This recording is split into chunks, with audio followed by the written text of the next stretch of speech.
For humans, we're not supposed to be eating bread. We're not supposed to be eating bread and sugar. Joe Rogan is 58 years old, and he is stronger, leaner, and healthier than most men half his age. No chronic pain, no inflammation, an autoimmune disease that started reversing on its own. 5 foods did all of this. Today, we break down exactly what Joe Rogan eats daily and why each one builds real strength and keeps him from ever getting sick. Let's get into it.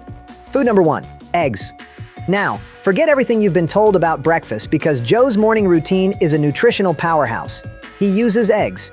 Nutritionists call the egg a near-perfect food, and the reason is that it contains almost everything a developing organism needs to survive. Since Joe doesn't eat vegetables or fruit, every meal has to carry serious nutritional weight, Joe says. This morning, it was steak. Yesterday morning, I ate 6 eggs. That's a real breakfast, not a light snack. That's roughly 36 grams of protein before 9 a.m. Now here's where the diet gets genuinely fascinating, because eating this much lean protein without understanding one critical thing could actually make you feel worse, not better. And Joe knows this intimately. Food number 2, fish. To round out the red meat, Joe adds fish. It's pure animal protein, anti-inflammatory by nature, and adds variety to a diet that could otherwise feel monotonous. Joe lists it as a staple. Yeah, I would eat eggs. Eggs and fish. Eggs, fish, meat. For someone dealing with autoimmune inflammation, fish is a powerhouse.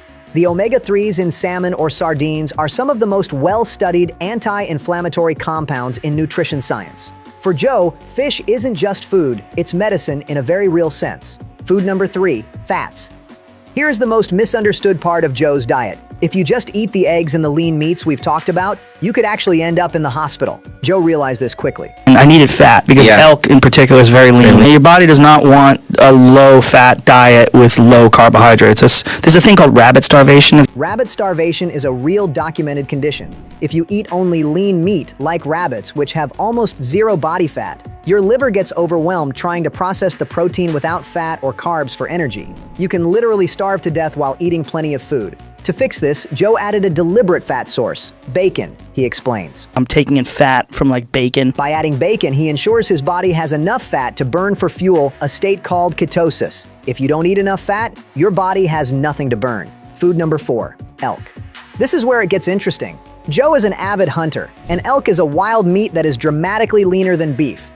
Similar protein, but almost no fat at all. This isn't just a dietary choice. It's deeply tied to his values around knowing where your food comes from. Because it's wild, there are no hormones or antibiotics. Joe describes the feeling of eating it as, you would eat and you don't feel any different after you ate other than the fact that you don't feel hungry. no heaviness, just consistent energy. Food number 5, steak. It is just beef, a cut of muscle from a cow. Most people eat it regularly. But the version Joe eats is specifically grass-fed beef, which means the cow was raised eating grass instead of grain. That distinction matters more than most people realize. When your entire diet is animal food and you need a calorie-dense, protein-rich anchor for your day, steak does the job. But beyond just being filling, Joe credits it as part of why his inflammation dropped so significantly. When you have no carbohydrates, one of the things that's most amazing is that there's no crashing. Grass-fed beef is higher in omega-3 fatty acids, the same anti-inflammatory compounds found in fish oil supplements. So, when Joe eats steak, he's actively feeding his body something that works against inflammation. He eats it at dinner. The second